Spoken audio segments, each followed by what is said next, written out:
answering your audience questions. Keep sending them in, davidpakman.com, or send them on Twitter, YouTube, Facebook, wherever. Which job is harder, U.S. Senator or public school teacher? Well, if it's really, really hard to keep track of the different corporations that are influencing you to vote the way they want you to, and to keep track of sometimes bribes and which trips you've taken on someone else's dollar that you need to then pass legislation to make up for, then U.S. Senator is probably the tougher job. Right. I mean, it's, you know, when you're a U.S. Senator, you have to say, now, which day was it that that Chevron is flying me to California and, you know, taking me out to this dinner and this party? Right. And which day is it that GE is flying me to, I don't know, where's a good place? I don't know. Where's Miami? Decatur, Alabama. I don't know. Yeah, sure. To, you know, to this event. It's tough. It is very tough. How do you keep track of all But that? you know what? You can hire it's got to people. be incredibly stressful.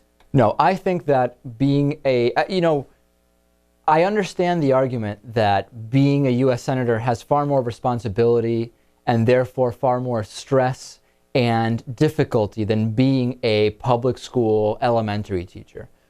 However, if we take into consideration the salaries that are earned, if we take into consideration the pensions and benefits and the kind of fringe benefits that exist after you are a U.S. Senator versus after being a public school teacher, I think being a public school teacher is more difficult. Not to say that U.S. Senators don't put in very long days of work, that they have huge responsibility, and that their decisions impact a lot of people. Taking everything into consideration, though, I think there are many aspects of being a public school teacher that are more difficult. Now, yes, people will say, well, hold on a second.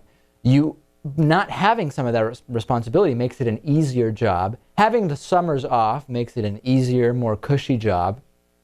That's true. That's true. But if we take into consideration the long-term effect of being a public school teacher versus being a U.S. Senator, I think you're in much better shape and will have an easier time in life being the U.S. Senator. Right. And, you know, we understand that senators, like you said, very long work days, time away from your family, places you have to go and talk, the, you know, being wherever you live, going to D.C., the constant travel, wherever else you have to go. And on top of that, well, I completely just lost my train of thought. Right. Well, of course, the teachers, you know, they have their set schedule. They live at home, you know, summers off. That's great. Obviously, right. The senator's schedule is incredibly hectic, but it pays a lot more. Okay. Well, then we've heard it from those. What do you think on this one, Natan? It is now. All right. I don't know. I think being a senator is hard. I mean, you have so many Senate pages from which you can choose to have affairs with. I don't know. It just seems like a really difficult job with a lot of responsibility, and the stress makes you do really stupid things that kind of ruin your life after you're a senator. Yeah, well, you could end up in jail. And not that this is part of the job, but just what you have to do to become a senator, the campaigning and all that, that's pretty tough too. Really? Yeah. All right. Well, I'm going with public school teacher. No, I am too.